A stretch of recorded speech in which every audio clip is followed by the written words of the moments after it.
भारतातल्या असंख्य भाषांपैकी फक्त मराठी भाषेत आढळणारा हा एक कलाविष्कार.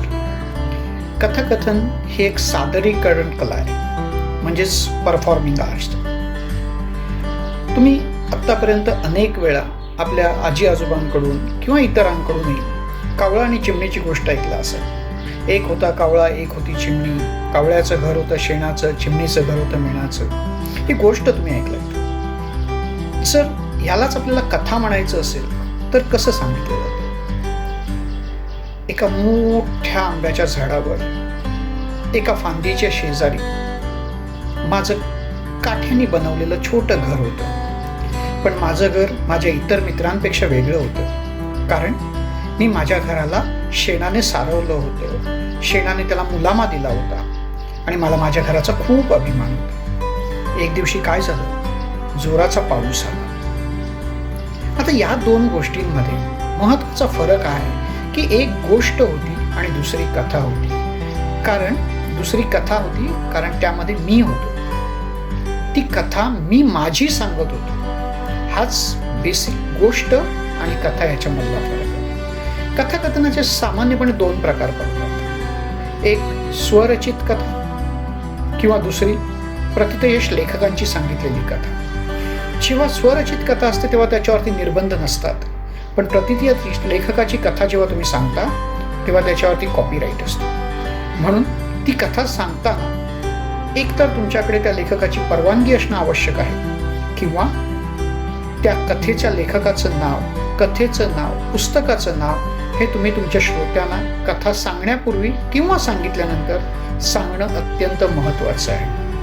आता कथाकथन करताना काही महत्त्वाचे मुद्दे आपल्याला लक्षात घ्यायला पाहिजेत. आपण कथाकथन करताना आपल्या समोर असणारा वयोगट हा सर्वात महत्त्वाचा मुद्दा आहे. मी जेव्हा कथाकथन करतो तेव्हा माझ्यासमोर शिशुविहारातल्या मुलांपासून शाळेतली मुलं, महाविद्यालयातली, कॉलेजला जाणारी मुलं किंवा त्याहीपेक्षा मोठा म्हणजे व्यावसायिकांचा गट, मित्र परिवारांचे कट्टे किंवा अगदी वृद्धाश्रमापर्यंत मी वेगवेगळ्या भागामध्ये कथा सांगितलेल्या आहेत. आता हे कथाकथन करताना हा श्रोत्यांचा वयोगट विचारात घेतला पाहिजे. त्याचबरोबर कथाकथनामध्ये साधारणतः कालावधी हा 1 तास 2 तास असा व्हेरी होत असतो.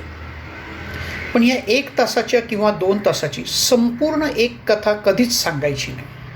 कथांचे वेगवेगळे प्रकार आहेत. विनोदी कथा असतील, रहस्य कथा असतील, प्रवास वर्णनं असतात, बोधकथा असतात, काही वेळा सत्यकथाही असतात. पण यापैकी एका प्रकारच्या 2 कथा कधीच एका कार्यक्रमात सांगायच्या नाहीत. तुमच्या कथांचं प्रकार वेगवेगळा असायला पाहिजे, जेणेकरून तुमच्या श्रोत्यांचा तुमच्या प्रत्येक कथेशी येणारा जो काही संबंध आहे तो अधिक दृढ होत जातो. पण जर एकाच प्रकारच्या 2 कथा तुम्ही सांगितलात तर त्यावेळी त्या 2 कथांची आपापसात तुलना होते आणि परिणामी तुम्हाला अपेक्षित असणारं यश कधी मिळत नाही. आता या व्यतिरिक्त दुसरी महत्त्वाची गोष्ट म्हणजे कथांचं सादरीकरण. सर्वात महत्त्वाची गोष्ट, कथाकथन करताना तुमचे उच्चार हे स्वच्छ असायला पाहिजेत. तुमच्या प्रत्येक श्रोत्याला तुमचं प्रत्येक वाक्य व्यवस्थित समजलं पाहिजे, त्याच्यापर्यंत ते पोचलंच पाहिजे. अर्थात दुसरा एक प्रकार आहे तो म्हणजे भाषा. खूप वेळा असं सांगितलं जातं की तुमची भाषा शुद्ध असायला पाहिजे. माझं किंबहुना याच्यापेक्षा थोडंसं वेगळं मत आहे. तुम्ही कथाकथन करताना तुमची भाषा ही बोली भाषा असावी. शुद्ध पुस्तकी भाषा शक्यतो टाळा, कारण पुस्तकी भाषा बहुतेक वेळा कंटाळवाणी होते. पण बोली भाषेमध्ये जेव्हा तुम्ही एखादी गोष्ट सांगता, एखादी कथा सांगता, त्यावेळी तुमचा प्रत्येक श्रोता हा तुमच्याशी निगडीत झालेला असतो, तुमच्याशी कनेक्ट झालेला असतो.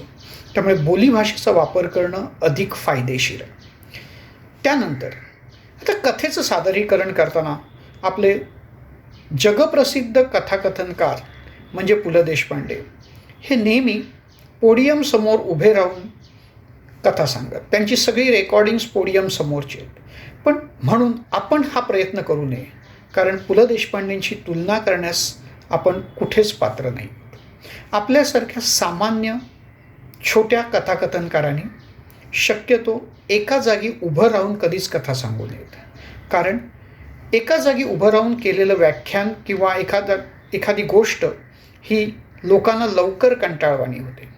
मी माझा अनुभव म्हणून सांगतो, मी शक्यतो स्टेजवरती फिरणं किंवा जर त्याहीपेक्षा चांगलं शक्य असेल तर जिथे आपले श्रोते बसले त्या श्रोत्यांच्या मधल्या मोकळ्या जागेमध्ये फिरणं प्रिफर करतो, जेणेकरून माझा आवाज त्यांच्यापर्यंत व्यवस्थित पोचू शकतो.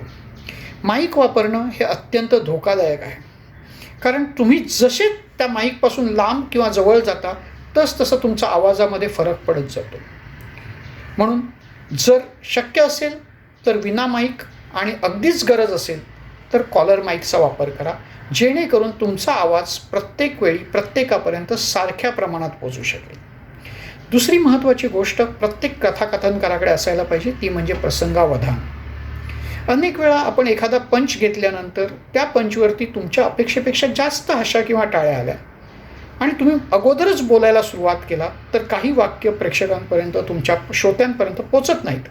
आणि जर एखाद्या वेळी तुम्हाला अपेक्षित पंच आहे म्हणून तुम्ही थांबलात आणि श्रोत्यांपर्यंत तो पंच पोचलाच नाही आणि त्यांचा रिस्पॉन्स आला नाही, तर तुम्ही घेतलेला पॉज हा तुम्ही आणि श्रोते याच्यामधल्या डिस्कनेक्शनचा सर्वात महत्त्वाचा मुद्दा ठरू शकतो.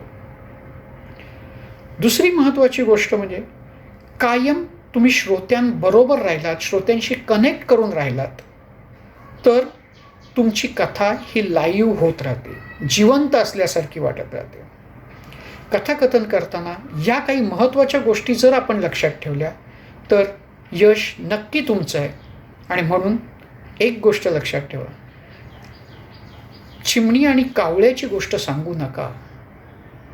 तुमची आणि चिमणीची किंवा तुमची आणि कावळ्याची गोष्ट सांगण्याचा प्रयत्न करा.